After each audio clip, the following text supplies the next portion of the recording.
அதிமுகவை ஒரு தேவர் கட்சி என்று சொல்லக்கூடிய அளவுக்கு பாமரர்களால் நம்பப்பட்ட அளவிற்கு ஒரு பெரும்பான்மை வாக்கு வங்கியை தன் பக்கம் அவர்கள் வைத்திருந்தார்கள். ஓ பன்னீர்செல்வத்தை புறக்கணித்ததன் மூலமாக அதிமுக ஒரு பெரிய பின்னடைவை 80 தொகுதிகளிலே இது மிகப்பெரிய பாதிப்பை உண்டாக்கும். ஓபிஎஸ்ஐ பார்த்து அச்சப்படுகிறார் எடப்பாடி பழனிசாமி. கட்சி நடுத்தருவில் நின்றாலும் பரவாயில்ல, தேரை இழுத்து தெருவில் விட்டாலும் பரவாயில்ல, நான் தான் கட்சிக்கு பொதுச் செயலாளராக இருக்கணும்னா நீ எப்படி ஆளுங்கட்சியாக மாற முடியும்? எப்படி அதிகாரத்தை கைப்பற்ற முடியும்? தலித்து வாக்கு வங்கியை கைப்பற்றுவதற்காகவாவது நீ உண்மையாகவே ஆணவ படுகொலையை தடுப்பதற்கு உனக்கு ஒரு வேலை மனமில்லை என்றால் கூட அரசியல் காரணத்திற்காகவாவது நீ போய் அந்த வீட்டில் போய் நின்றுக்கணுமா?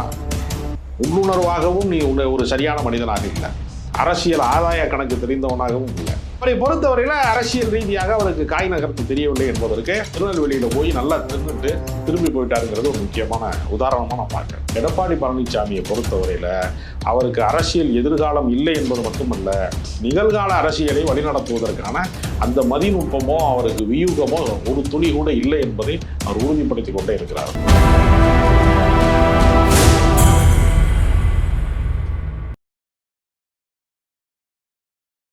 நேயர்களுக்கு வணக்கம். நான் தீபிகா நடராஜன்.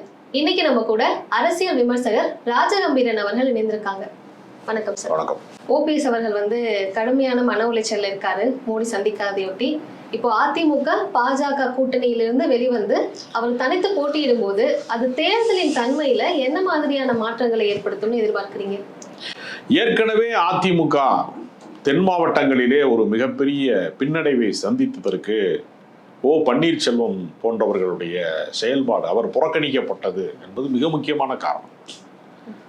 ராமநாதபுரத்தினுடைய நாடாளுமன்ற தொகுதியிலே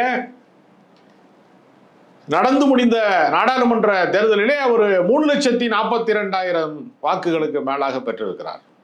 ஆனால் அதே தொகுதியிலே அதிமுக டெபாசிட் பறிபோய் இருக்கிறது. எனவே இவ்வளவு வாக்கு சதவீதம் என்பது ஏறத்தாழ மொத்த வாக்கு சதவீதத்தினுடைய கணக்கிலே 34% வரைக்கும் பெற்றிருக்கிறார். அவர் ஒரு சுயேட்சை வேட்பாளராக இத்தனைக்கும் ஓ பன்னீர்செல்வம் என்கிற பெயரிலேயே அந்த தொகுதியிலே இருக்கக்கூடியவர்கள் யாரெல்லாம் இருக்கிறார்கள் என்பதை கண்டுபிடித்து மக்களுக்கு குழப்பத்தை ஏற்படுத்த வேண்டும். எந்த பன்னீர்செல்வம் என்று சாதாரண பாமரர்களால் தேட முடியாத அளவிற்கு நிறைய போலி வேட்பாளர்களை நிறுத்தி அதற்குள் இவரை கண்டுபிடிக்க முடியாத அளவுக்கு இவருக்கு ஒரு பின்னடைவை ஏற்படுத்த வேண்டும் என்று இவர்கள் நினைத்தார்கள். அதையும் தாண்டி தான் இவர் 3 லட்சம் வாக்குகளை அவர் பெற்றிருக்கிறார். எப்பொழுதுமே அதிமுகவிற்கு தென் மாவட்டங்களிலே ஒரு பெரிய செல்வாக்கு உண்டு. என்ன காரணம்னா, ஜெயலலிதா அவர்களோடு நிழல் அரசாங்கமாக நெடுங்காலமாக சசிகலா அம்மையார் கூட இருந்தாங்க என்கிற காரணத்தினால, அது மட்டும் இல்லை, அங்கே இருக்கக்கூடிய பசும்பொன் முத்துராமலிங்க தேவருக்கான குரு பூஜையை பெரிய அரசு விழாவாக மாற்றி தங்க கலசம் செய்து சூட்டியது வரைக்கும், தங்க கலசம் செய்து வைத்தது வரைக்கும் பெரிய அளவிலே அந்த அரசியலை முன்னெடுத்தவர்கள் யாருன்னு பார்த்தீங்கன்னா இவங்க தான். பன்னீர்செல்வம், டிடிவி தினகரன், சசிகலா இவர்கள்லாம் சேர்ந்து அந்த சமூகத்தை சேர்ந்தவர்கள் தான் அந்த அரசியலை முன்னெடுத்தார்கள். அதனாலேயே தென் மாவட்டங்களில் அதிமுகவை ஒரு தேவர் கட்சி என்று சொல்லக்கூடிய அளவுக்கு பாமரர்களால் நம்பப்பட்ட அளவிற்கு ஒரு பெரும்பான்மை வாக்கு வங்கியை தன் பக்கம் அவர்கள் வைத்திருந்தார்கள். நீங்க எல்லாரையுமே, அதாவது எடப்பாடி பழனிசாமி எல்லாரையுமே புறக்கணிச்சிட்டார். யாரையாவது ஒருவரை கூட வைத்திருந்தால் கூட பரவாயில்ல. அவர் முதலமைச்சராக முடிசூட்டிக் கொள்வதற்கு யார் வாய்ப்பளித்தார்களோ அந்த சசிகலா அம்மையாரை இல்லாமல் செய்துட்டார் அரசியல். அதே போல டிடிவி தினகரன் அவர் தனியாகவே ஒரு அமைப்பு நடத்துறார். இவர் கட்சியில் அவர் பொறுப்பு கேட்கல, கட்சியில் இவர் இடம் கேட்கல, இணை ஒருங்கிணைப்பாளர் கேட்கல, பொதுச் செயலாளர் கேட்கல, எந்த வாய்ப்பையும் கேட்கல. அவரோடு ஒரு முரண்பாட்டை அவர் பெரிய அளவிலே ஒரு டிஸ்டன்ஸை தள்ளி வச்சுக்கிட்டே இருக்கார்.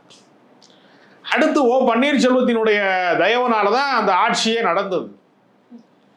அப்ப அந்த 4.5 ஆண்டு கால ஆட்சிக்கு துணை இருந்தாரே, இணை ஒருங்கிணைப்பாளராக எல்லாம் இருந்தாரே, அவரை புறக்கணிக்கலாமா? முன்பாவது அவர் என்ன செஞ்சாருன்னா, எனக்கும் கட்சியில பொறுப்பு வேணும், தலைமையில இணை ஒருங்கிணைப்பாளராக இருக்கணும்னு முதல்லையாவது அவர் ஃபைட் பண்ணாரு. இப்பொழுது சமீபத்தில் என்ன சொன்னாரு? எனக்கு எந்த கட்சி பொறுப்புமே வேணாம், நிபந்தனையின்றி அதிமுகவில் இணைகிறேன் என்று அவர் பகிரங்கமா சொன்னார்.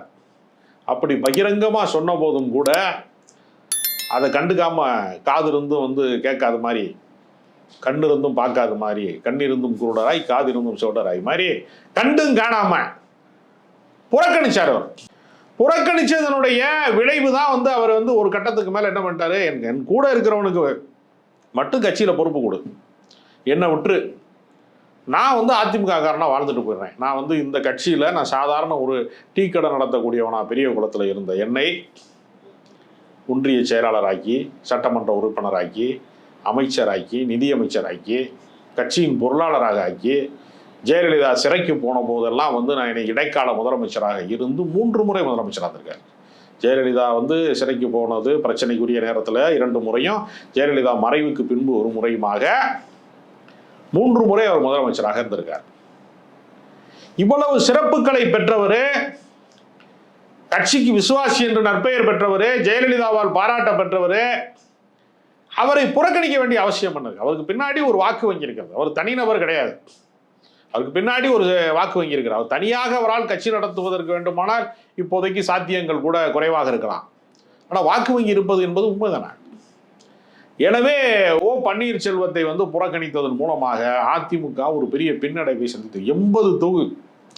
80 தொகுதிகளிலே இது மிகப்பெரிய பாதிப்பை உண்டாக்கும் என்று அரசியல் வல்லுநர்கள் கருத்து சொல்றாங்க. நீங்க சொன்னது போலவே ஓபிஎஸ்க்கு வந்து ஒரு பயங்கரமான அரசியல் செல்வாக்கு ஒண்ணு இருந்திருக்கு அதிமுகக்குள்ள. அப்புறம் நல்ல வாக்கு வங்கியுமே வச்சிருக்காரு. நமக்கு இன்னும் கூட தேர்தலுக்கு காலம் இருக்கிறதுனால ஒருவேளை ஓபிஎஸ் சேர்த்து கொள்ளப்பட வாய்ப்பு இருக்கா? ஓபிஎஸ்ஐ பார்த்து அச்சப்படுகிறார் எடப்பாடி பழனிசாமி. தன்னுடைய நாற்காலியை எங்கே பறித்து கொண்டு போய் விடுவாரோ என்று அச்சப்படுகிறார். எம்ஜிஆர் மறைவுக்கு பின்பு ஜானை அணி ஜெயலலிதா அணி என்று சண்டை போட்டுக் கொண்டிருந்தார் காலகட்டத்தில் ஜானை அணியில தான் மிகப்பெரிய 2ஆம் கட்ட தலைவர்கள் எல்லாருமே இருந்தாங்க. ஆர்.எம். வீரப்பன், நாவலர் நெடுஞ்செழியன், பல பேர் இருந்தாங்க. பெரிய தலைவர்கள் எல்லாருமே அங்கதான் இருந்தாங்க. ஆனால் ஜெயலலிதா அணிக்கு பின்னாடி திருநாவுக்கரசு, KKSR போன்ற ஒரு சிலர் தான் இருந்தாங்க. ஆனால் தேர்தல் அரசியலில் யார் வென்றது? ஜெயலலிதா அணி தான் வென்றது. ஜானை அணி தோற்று போனது. ஜானை அணியில் இருப்பவர்களை சேர்க்க மாட்டேன், ஒருபோது வந்து உங்களை நான் மீண்டும் அதிமுகவில் இணைத்துக் கொள்ள மாட்டேன் என்று ஜெயலலிதா சொல்லல. எல்லாரையுமே இணைத்துக் கொண்டார்.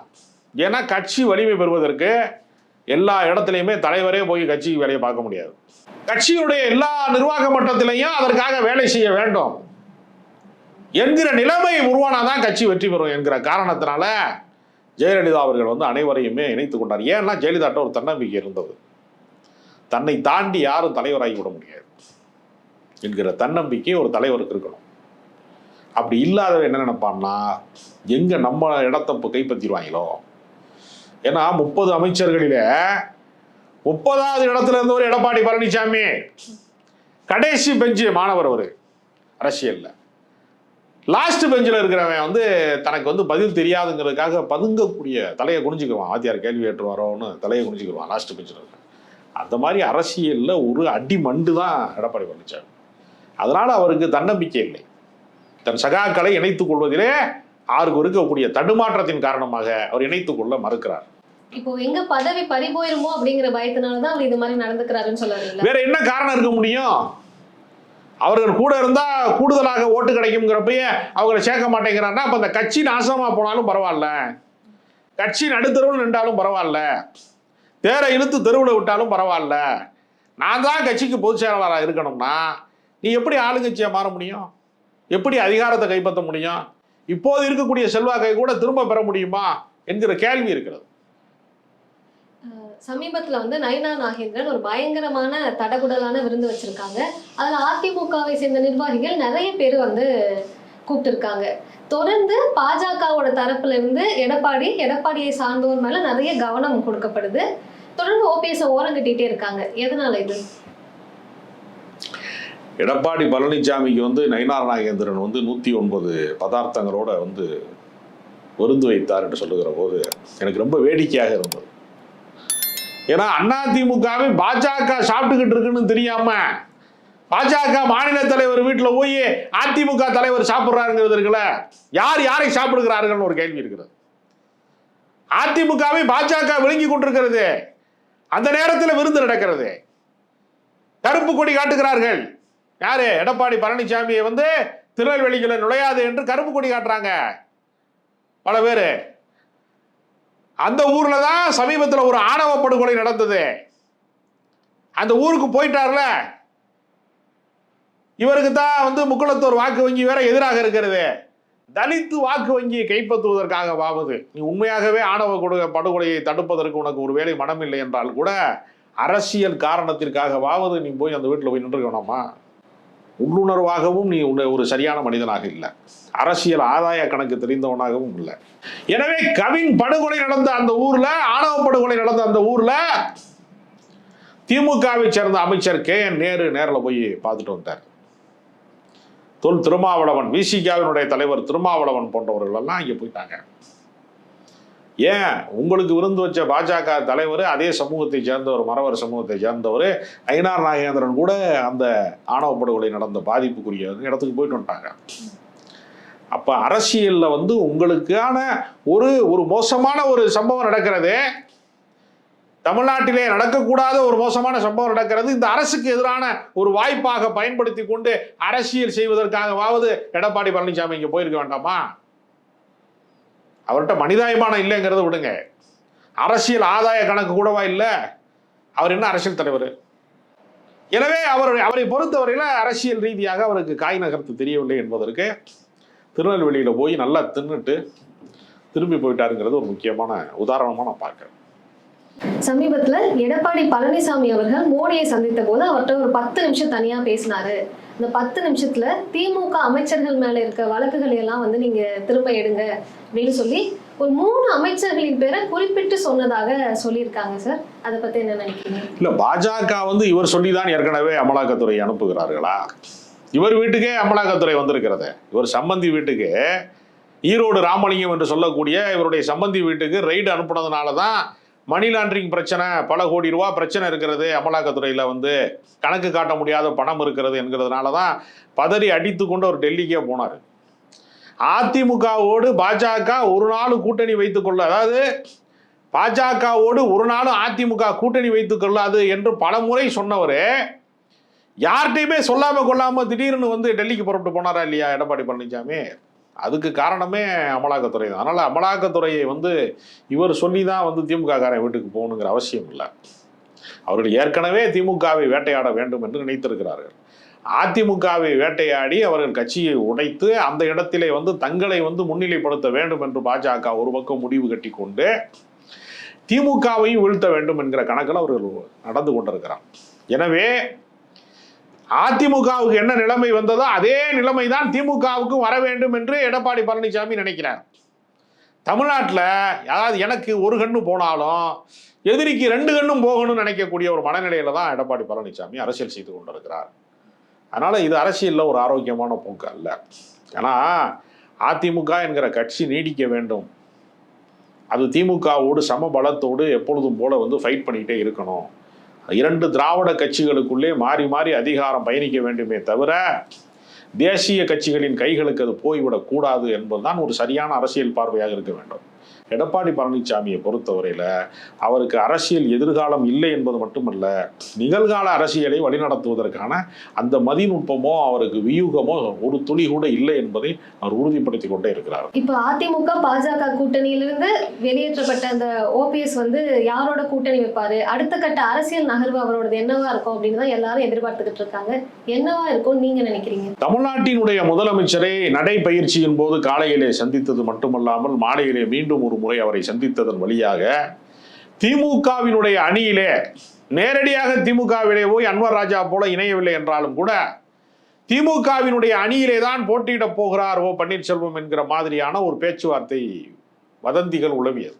ஆனால் அந்த வதந்திக்கெல்லாம் முற்றுப்புள்ளி வைக்கிற விதமாக திமுகவோடு நாங்கள் கூட்டணிக்கு போகவில்லை, திமுக அரசை நாங்கள் விமர்சனம் செய்வோம், பாஜகவையும் திமுகவையும் நாங்கள் ஏற்பதில்லை என்கிற கணக்கிலே தான் அவர் இருக்கிறார்.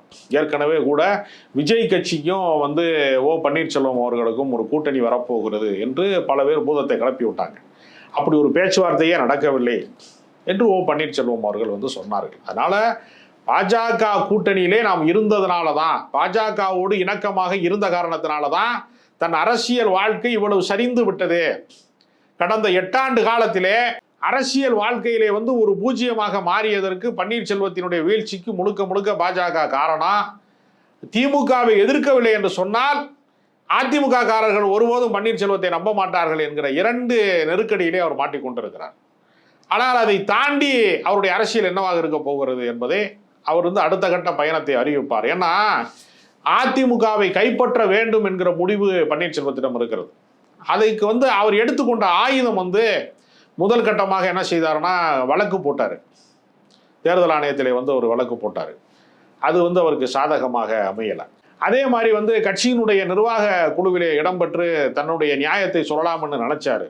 அங்கு வந்து நிர்வாக குழு, பொதுக்குழு, செயற்குழு கூடுகிற கூட்டத்தில் வந்து இவர் மேலே தண்ணீர் பாட்டிலாம் வீசி இவரை அவமானப்படுத்தி அந்த இடத்தை விட்டு ஓட வைக்கக்கூடிய ஒரு வேலையை செய்தார். அப்போ 2 முயற்சிகளுமே அவருக்கு பலிக்கலை என்று சொல்லுகிற போது பாஜகவை அதிகமாக நம்பி எப்படியாவது அவர்கள் நம்மளை கைவிட மாட்டார்கள், அவர்களுக்காகத்தான் நம்ம இவ்வளவு வேலையை செஞ்சோம் என்று நினைச்சாரு. அது பாஜக அவரை கைவிட்டு விட்டது. எனவே அதிமுகவை கைப்பற்றுகிற திட்டமாக தமிழ்நாடு முழுக்க நம்ம ஒரு சுற்றுப்பயணத்தை மேற்கொள்ள வேண்டும். ஒருவேளை இந்த தேர்தலிலே எடப்பாடி பழனிசாமியினுடைய அணி வந்து படுதோல்வி அடைந்தால் ஒரு மாற்று தலைமை தேவைப்படும். எடப்பாடி பழனிசாமி இல்லாத ஒரு தலைமை, அதிமுக என்கிற கட்சி அப்படியே தான் இருக்கும், தலைமை சரியில்லை என்கிற விமர்சனம் வந்தால் அப்போது முழுமையாக தன்னிடத்திலே வரக்கூடிய வாய்ப்பு வந்து கட்சியே தன்னிடத்திலே வரக்கூடிய வாய்ப்பு உருவாகிவிடும் என்று பன்னீர்செல்வம் ஒரு கணக்கு போடுகிறார். அங்கு இருக்கக்கூடிய எடப்பாடி அணியில் இருக்கக்கூடிய ஒரு 6 முக்கிய மாவட்ட செயலாளர்கள், முன்னாள் அமைச்சர்களோடு பேச்சுவார்த்தை நடத்தி ஒரு தனித்த அணியை அமைப்போம், திமுகவும் வேண்டாம் பாஜகவும் வேண்டாம் என்கிற ஒரு தனித்த அணியை நாம் உருவாக்குவோம் என்று பேச்சுவார்த்தையில் இருக்கிறாரு. அது ஒருவேளை பலித்தால் வந்து பன்னீர்செல்வம் ஒரு தனித்த அரசியல் பயணத்தை தொடங்குவார் என்று நம்பப்படுகிறது. நிறைய விஷயங்களை எங்களோட பகிர்ந்துக்கிட்டீங்க. உங்க நேரத்துக்கு ரொம்ப நன்றி சார்.